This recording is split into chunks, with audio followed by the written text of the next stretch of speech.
Hello mga kababayan, Ninth Quadcom hearing. Ayan, so napanood po natin pero not the full Quadcom hearing. Pero nakita natin na hindi na naman po sumipot sa imbitasyon ang dating Pangulo na si Digong Duterte. Na ang paliwanag ng kanyang abogado ay he's not feeling well, kesyo he needs more time to rest. Yan po ang mga palusot, mga alibay ng Duterte camp or sabihin na natin abogado ni Duterte. Mas lalo pong lumakas ang ebidensya laban kay Bato de la Rosa. Nalaman po natin, sinabi po ni Colonel Joby Espinido na talagang si Bato de la Rosa nga. Si Senator Bato ang nagsabi sa kanila na sinulsulan si Kerwin Espinosa para isangkot itong si Leila de Lima sa droga, sa illegal trade of drugs na kuno.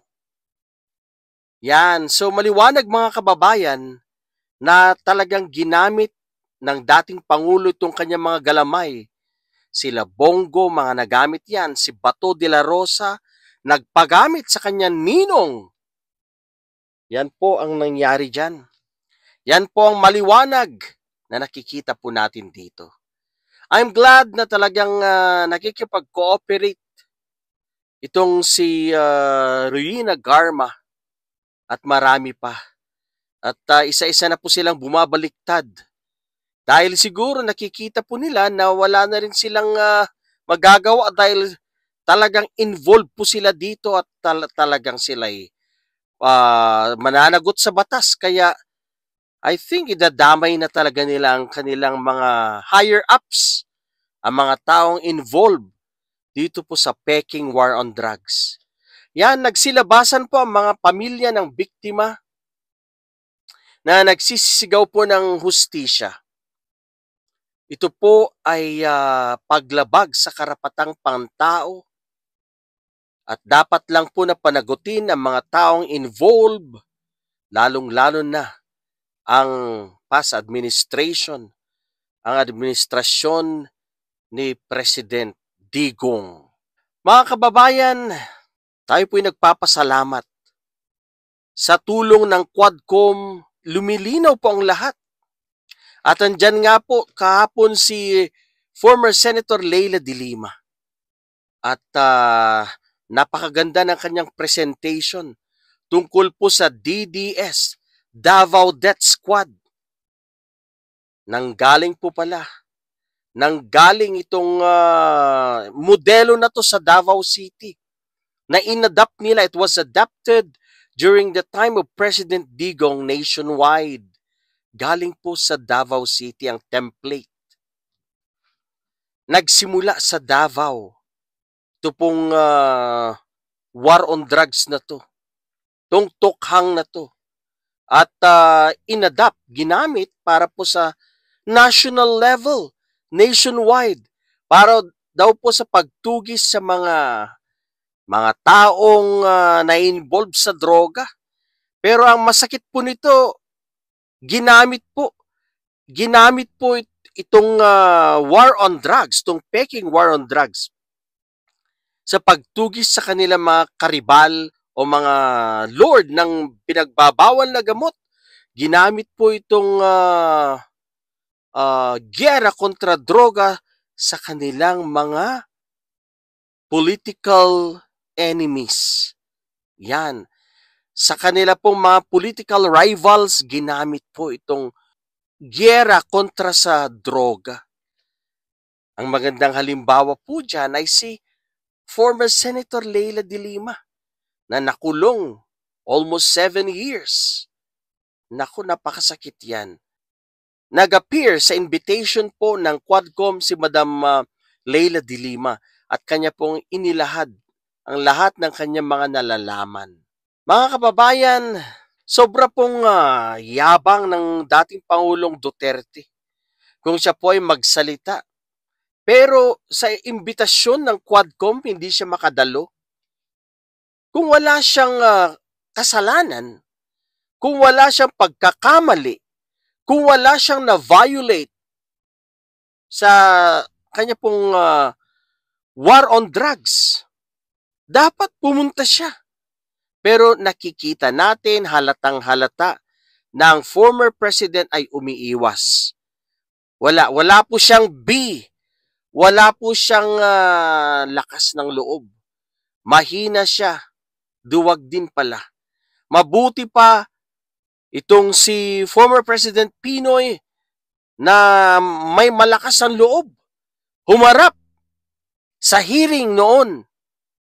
Yung tinatawag nilang abnoy, yung tinatawag nilang bading, siya ay lumantad na walang kinatatakutan dahil alam niya po na siya ay malinis at walang nagawang masama. Pero ito pong presidente po nating dati na kung magsalita ay talagang fearless, walang kinatatakutan. Siya po naman ngayon ay naduduwag sa Quadcom. Hindi po siya makaharap. Hindi po siya ilang beses na po ang invitasyon sa kanya ng mga miyembros ng Quadcom.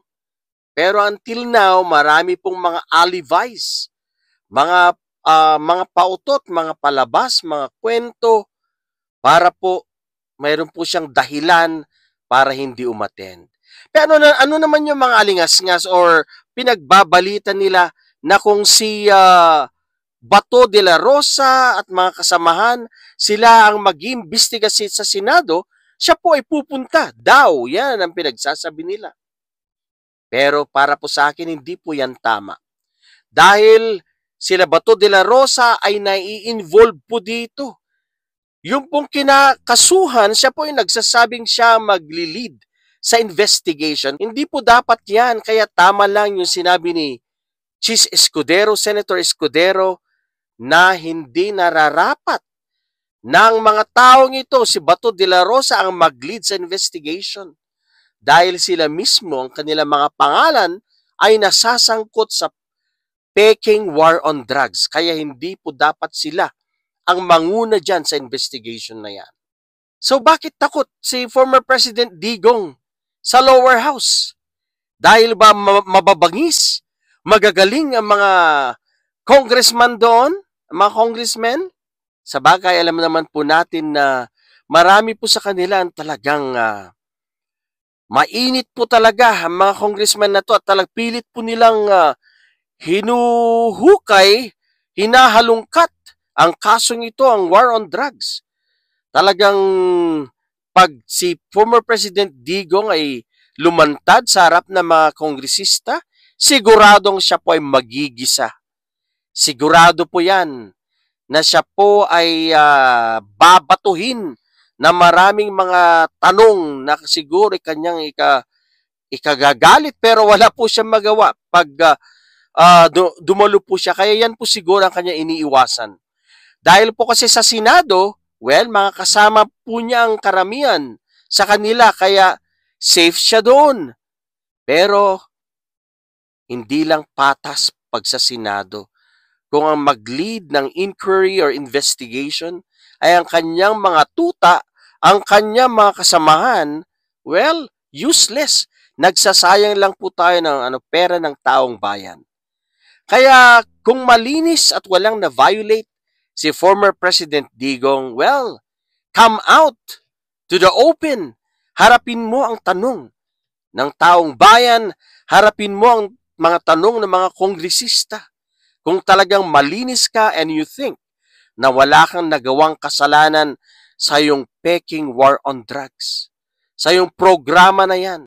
Mga kaibigan, mga kababayan ko at mga kariban, talagang nabibilang na, nakikita po natin na nabibilang na o bilang na ang araw ng mga taong umabuso sa ating mga mamamayang Pilipino. Bilang na po ang kanilang mga araw. Malapit na po. malapit na. At ang ICC, pwede po nilang gamitin ang mga ebidensya na nakalap ng Quadcom laban sa past administration. Yan po yan.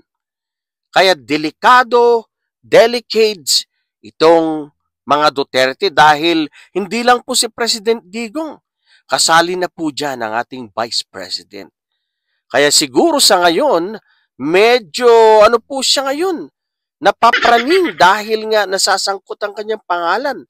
Isinangkot nila sa Police Las Cañas, ang ating Vice President. At hindi lang po yan, marami po sila. Ito pong si Colonel Leonardo. Yan mga yan. Ito pong sila Senator Bato de la Rosa, Bongo. Yung mga pangalan na yan talaga pong sasabit. Albayalde, sasabit po yung mga yan. Sa Peking War on Drugs, tayo po'y nagpapasalamat sa lahat ng mga witnesses. Lalo na po kay Colonel Garma, kahit na po, sabihin na natin, meron din po siyang pagkakasala, pero good thing na kumanta siya. Otherwise, kung hindi po siya kumanta, well, hindi po lalabas ang mga ebidensya. Ngayon, paisa-isa na pong nakikita po natin ng resulta ng kanyang pagkanta at lumalawak po ang pag-iimbestiga. Lumalawak po ang scope ng kanilang ipag-iimbestiga dahil meron pong mga mayors na napatay po ng snipers. Pinaniniwalang ito po ay konektado din sa Peking War on Drugs. Yan. Kaya mga kababayan, it's getting exciting. Ang mga Pilipino sa buong mundo ay lagi pong excited at naghihintay lagi ng mga updates, lalo po sa Quadcom. Pinanunood po natin yan.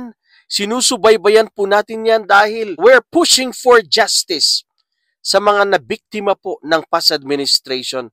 Dapat na panagutin ang mga Duterte, dapat na panagutin ang mga taong kanila mga kaalyado at kinasangkapan ng Duterte.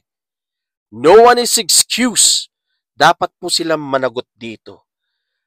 Alright, mga kababayan ko, ito lang po muna ngayon. Huwag po niyong kalilimutang mag-subscribe sa aking channel and share and like sa inyo po mga kaibigan at mga kapamilya. Isang magandang araw po sa inyong lahat at maraming salamat sa inyong panunood.